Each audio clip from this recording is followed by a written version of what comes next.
Welcome to Take Two. I am Sal Castaneda, along with my colleague, Gassia Mikaelian. We just came off the 9 set, walked on over here to Take Two. We do it every day after the 9 for about a half hour or so, just to a little more loose talk about things that are happening, the news. We also bring in once a week the crew from 99.7 Now, Benny, Ellen, and Greg to join us. Welcome, people. Hello. Hey. I like what I was talking about, and Gassia might agree. We were talking about the lottery, and if all of a sudden you won, if you tell people, it can actually be harmful for your health, to your health. People will come out of the woodwork. They might even, you know, try and sue you. I mean, you never know. People are people, right? And so, did either one of you play? I do play. I do buy a ticket. Just one ticket, but no, last night. Yeah, and I lost.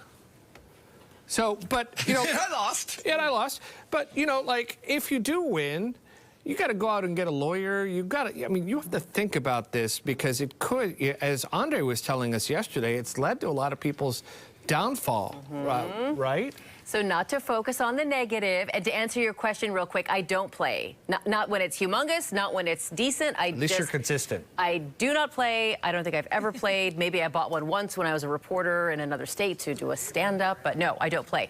Back to the possible ill effects, right? The Certified Financial Planner Board of Standards says a third of all lottery winners eventually go bankrupt. Imagine winning all that money and then winding up with nothing, and it's a higher percentage than average for Americans, and it's especially bad for people who are already starting with a low income, like a low socioeconomic standing. When they hit it rich, they're more likely to have a negative outcome. Wow. So, yeah, it's bleak. The numbers are bleak, you guys. I don't want to always like bring you down every time I get to join you on a Thursday, but you know, we all think like we would take the right steps and hire a lawyer and keep our mouth shut and not tell our relatives and friends, but you know, more often than you'd think, it has a negative effect.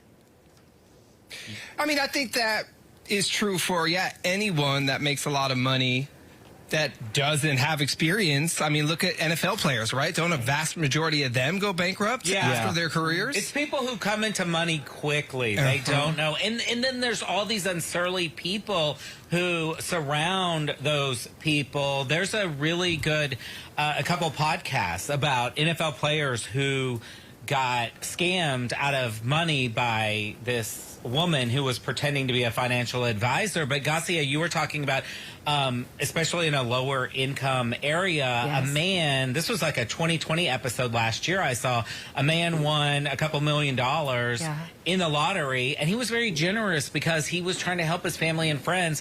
And this woman just showed up out of the blue and said, "Let me help you manage your money." She ended up not only taking all of his money, but then killing him. No. Oh, wow. I'm so...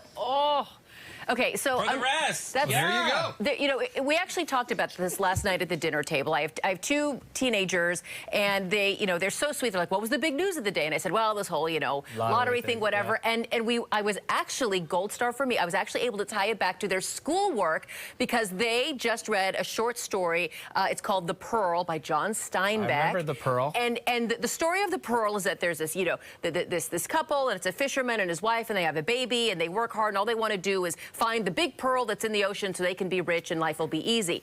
The man finds the pearl, and nothing but trouble ensues, to the point where at the very end of the story, he's left with no money, no pearl, and his little baby is dead. Again, I don't mean to go bleak. Oh, man. But yes, but we tied the outcome of some lottery recipients, you know, winning experience to the pearl, so it was a learning lesson at the Mikaelian dinner table. But I just, you know, I don't engage with it. I like to watch it as a spectacle, but Let me just jump in. Let me just jump in. Please. Lighten You're a things smart up. lady. You're a smart lady. Okay. Let's just say you did play and you won. Yes. You're smart. You've read stories. You've just read those statistics. Yes. You would know what to do. Yes.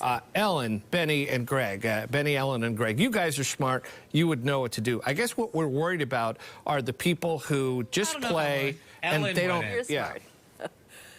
You were saying what? You're I'm worried just about worried about the people I just don't know if I would know necessarily what to do is what I'm trying to say. Like I already said, the first thing that I would buy is a notebook. Like I would get a nice notebook from Barnes & Noble, a nice little leather one, and then write down all my ideas. But like you guys say, it's one thing to imagine what it would be like, and you want to assume that you would be smart and strategic about how you spend your money. But the reality is like you're sitting on millions of dollars at once, and you know, so many things can just happen, and I don't know. I feel like I would want to also give so much of it away, and next thing you know, I'd be back you at might work become a a year target. later. Like, hey guys, I'm back. She would give it all away. I would 100% give away a lot of it. Can you keep a secret, Ellen? To these guys, yes. Can you keep a secret? Not really. Not if you won the lottery. Oh, really? Oh, Like if that's I what won I'm the lottery, I saying. feel like I would You try gotta- to. yeah. You have to try and not let people know. People are, as Greg said, unscrupulous, or whatever word he used, that people will come after you. Yeah. All right, let's quickly change the subject since we only have this first segment with you guys. 49ers season is here. We're big on the 49ers here at Fox. We air most of their games. The 49ers are going to play the Seattle Seahawks this weekend. So here we are. What do you guys think about the 49ers' chances? And if you play fantasy football, I think I heard you guys talking about this, do you pick 49ers or do you pick just the best player, period? You have to pick just the best player. And when you play fantasy football, also, Sal, you've got to not pick all the same guys on the same team, because that could really mess you up because you're relying all on one team for all your points. You've got to diversify. It's like the stock market. Correct. You got to diversify your selection. But here's the big controversy in this studio. So for the last 3 years, we've had a big Bay Mornings fantasy football team. Benny, Ellen, they've been on it. But this year, I had to make an executive decision to kick them out. I didn't really tell them they were kicked out. But they don't engage with their teams. They don't update their teams. You've got to do stuff every week. It's work every week. So I kicked them out, and now they're furious with me. You know what? I have to agree with you on this, Greg. I kicked myself out of the league because I found myself too busy. I found myself too busy to actually pay attention. And, if you're going to play and you're going to do all the waiver wire stuff and all that stuff, I actually went out on top. I won last year, took the money. I'm not going back, Garcia. And you know what? I hear Garcia and I have been friends for a long time. Garcia is telling me, even though she never told me, but in her look, she's telling me, Sal, don't waste your time on that stuff. Well, I'm just, I'm glad you won last year. Like, leave it alone. You have other things to do. Thank you. It has run its course. Yes. I was floored. So, in words that'll surprise no one, I have never played fantasy. I don't even know really how it works. But some 29.2 million people played fantasy football in recent years here in the United States. But you're backing me up on the decision I made after I won not to play this year. You have other things. Thank you. You have other real things, not fantasy things. Garcia's got my back over here, fellas. She knows you. Do we have one going in the newsroom? Are there people? Oh, yes. Okay. Oh, yes. It shows you again. Oh, yes. Okay. Greg, you know what? You're the only one, as we have to end the segment now, but you guys are the only one. Greg, you're the only one who might be able to pull me back in. You know what? We should have invited you onto our team this year. I didn't even think of it, Sal, That's but okay. Next year, you know what? Totally, I'm kind of glad I didn't. Totally you heard the woman. I have a lot of more things to do. You guys are great. Thank you for joining us every week. If you win the lottery, please don't tell anyone. Okay, we'll just tell you. We'll share it. Wait, and before you go, please, Garcia, can you settle a bet over here between us? Oh, my gosh. What? Let's hear it. I think your hair is really purple, and Benny thinks it's the lighting. Oh, my gosh. gosh. Your hair purple? Or is it the lighting? I know you get this all the time. Is it the lighting? So I think it's the lighting, or it could be I use a demi-permanent hair color, and I just did it because, like, there's a new boss in town, and I wanted not to look as scraggly as I do. So I think don't see purple in if the light shines on it right, it's just not sort on of. this set. It's on TV. It's Yeah, on TV. it's on the not other. this It's like, set. yeah. You know what? I've seen it in pictures, and I don't like it, so I think I may have to go back to Sally Beauty Supply and figure it out. But yeah, oh gosh, now I feel called out.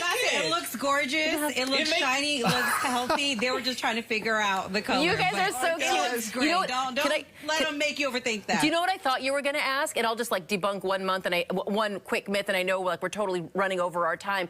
I have had people say to me, my spouse and I have a bet that you have tattoos on your arms because you never wear short sleeves.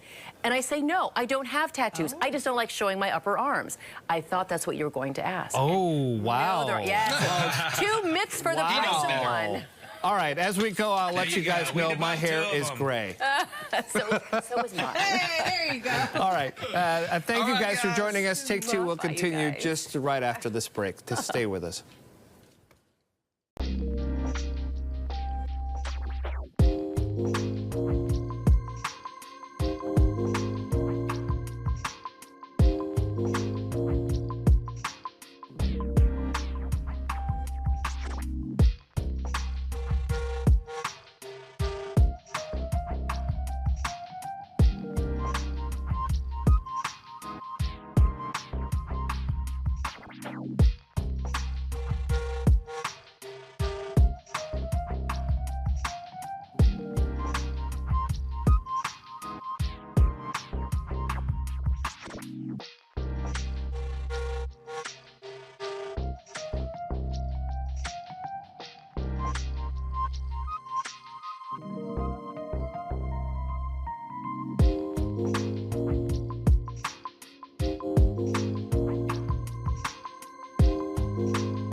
Welcome back to Take Two. I'm Sal Castaneda with Gasamika Elian, and Ali Rasmus is joining us fresh from listening to those hearings where JFK was really kind of grilled by Congress members about his policies at the CDC. There's been some strife in the last few days because of what he's done.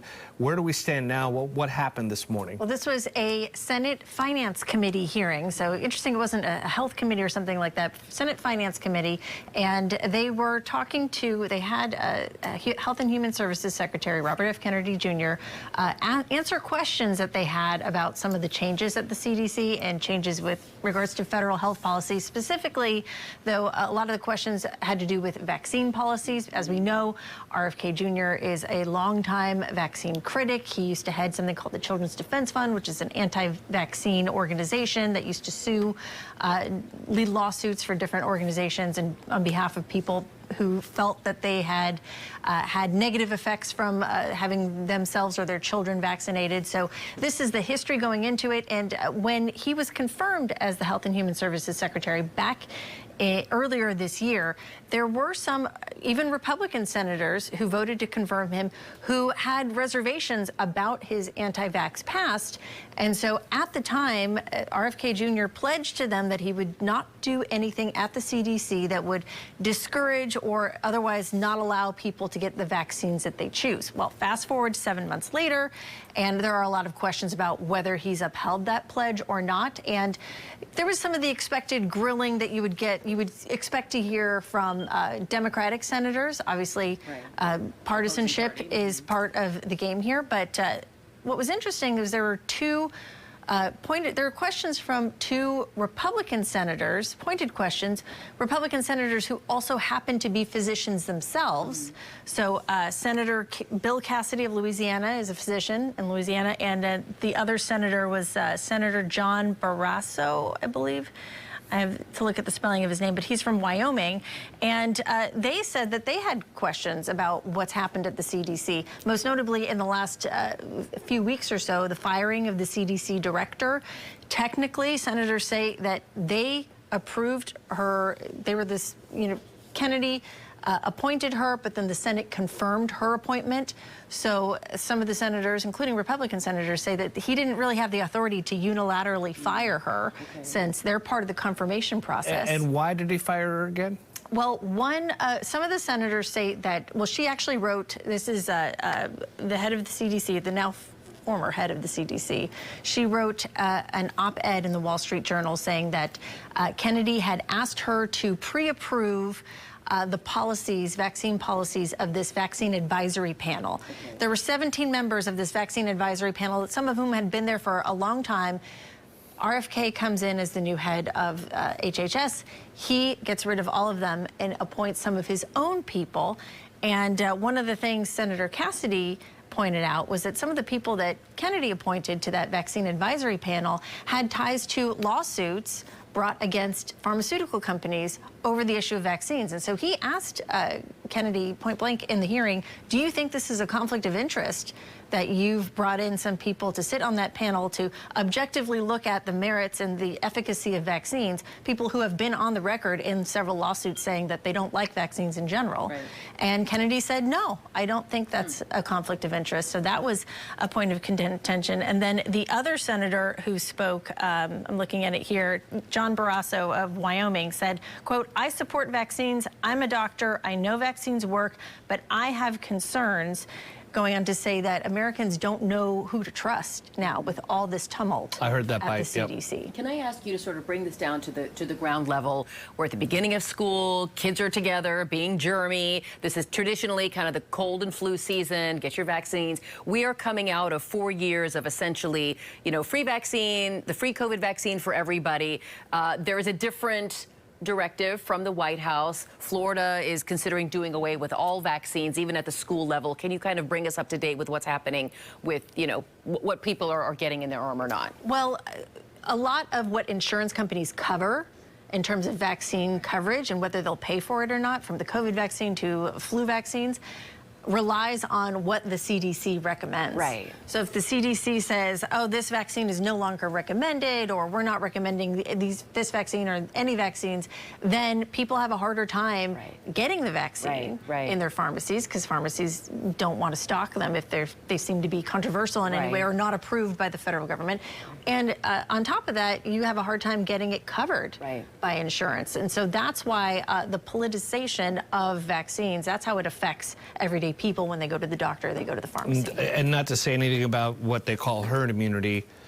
If you have, I heard someone ask him about the measles outbreak, that happened under his watch.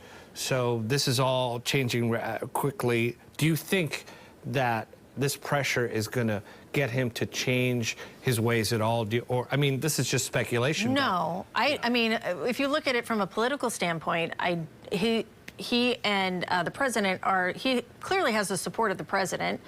When he tried to oust the CDC director and she said, no, you don't have the authority to oust me, Kennedy went to the president, who then The White House then fired her and said, you're out. So clearly he has the support of the president. So I don't think these questions or criticisms from senators. Just a performative show. He's, let's say, inoculated against these criticisms from senators. I see what you did there.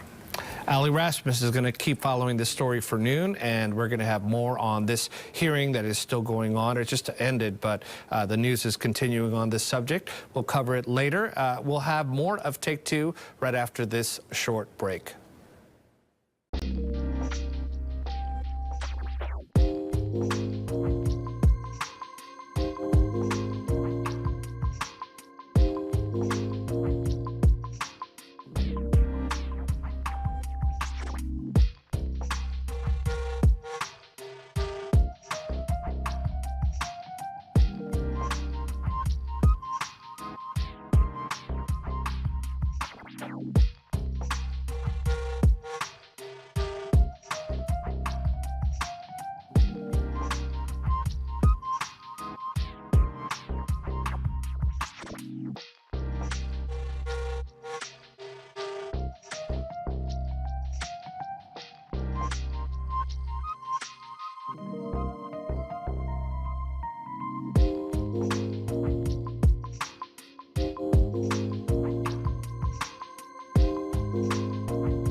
Welcome back to Take Two. We have been covering the TCU Lightning Complex Fire in Chinese camp in the area there in Tuolumne County.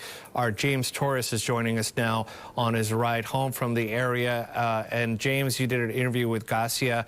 I liked her question. I'm going to ask it again. You as a person, you got there. What were your impressions? Just, you've done this before. You've gone to these scenes. What stuck out? Yeah, you know, I've covered wildfires, I've covered hurricanes, I've covered a number of different natural disasters. So you have somewhat of an expectation of what you think you're going to see. And this was kind of exactly what we expected. And we'd already seen video, of course. We've been covering the story for ever since these fires broke out Tuesday afternoon.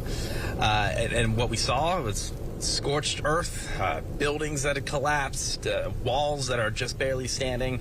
But it was just interesting to see that it was everywhere. I mean, Chinese camp is a small town, and it's exactly what a town feels like. You know, small post office, one small little market, a bunch of historic landmarks and buildings here and there, most of which had been destroyed because this fire had gone through. So, you know, to an extent, exactly what we expected what we expected to see, but I mean, it's still terrible. I mean, it's still very heartbreaking to know that there are homes involved, people's livelihoods involved that are now gone. James, in the 6 and 7 o'clock hour, we saw you wearing a mask. We saw smoky conditions all around you. In the 8 and the 9 a.m. hours, it was kind of clearer, brighter. Can you talk to us a little bit about that change? You moved locations, the wind shifted. What happened? Mm-hmm. Yeah, And this is totally just a personal thing, and something, you know, we're allowed to have a little freedom and liberty to do. But I usually don't like wearing masks on the air when in some of these really bad conditions, just because it really muffles what you can say and the sound quality, and, you know, it's obviously some important information to deliver. So if I can avoid it, I really try to, because I just think it makes more, not necessarily makes more sense, but it just sounds better. You know, makes the story sound more clear. But you get into these situations where there is smoke still in the air, there is smoke still rising from the ground, and it is still thick. And that's exactly how it was when we first got there. And I don't know if, you know, we moved around in between every single live shot, and I don't know if when we got a little farther away from some of the centralized damage that the smoke wasn't as bad, or frankly I just got used to it, that we felt a little more comfortable removing the mask. But those are just decisions that, you know, the photographer and I make, you know, before every moment that we go on air. You know, is that something that is worth it to do? You know, is it bad enough that we should keep it on and risk, you know, the sound quality of our voices being a little bit muffled? And ultimately, I think it was today. James, this is a small town, Chinese camp, as you said, only a few buildings. Do you get the feeling that the assistance for these people is there? Or is someone on the ground helping them have a place to stay, you know, taking care of the pets? I saw a cat. Everyone was enthralled with the cat, right? Who's up there other than the firefighters? Who's helping? Yeah, you know, well, of course, there are evacuations in place, right? Mandatory evacuation orders, where usually the sheriff's office, local police department, someone along those lines, and the law enforcement side of things will come in, knock on the doors, notify everyone. Like, these are the orders that are in place. They apply to you. You need to leave. So that's the law enforcement job side of things. They close off the roads as well. Obviously, the fire department side of things is to try to keep, you know, the fires contained as possible and eventually put out. And then you have all the local advocates. Red Cross is always involved as well. And then the fire department also puts their hand in opening up some of these shelters. And there were a number of shelters open for not just people who were evacuated from the homes, but also people who have a lot of livestock. That's what some of these homes look like. They carry a lot of these animals of all different shapes and sizes.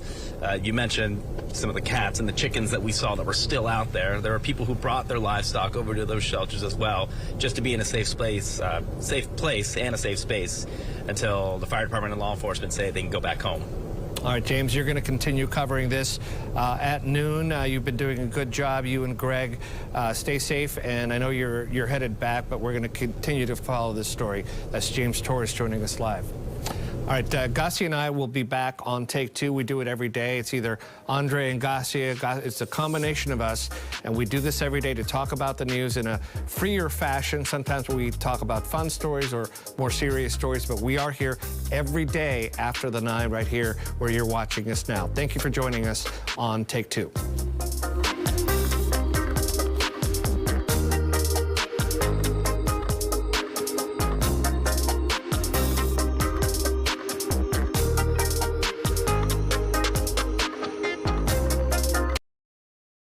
Step into the KTVU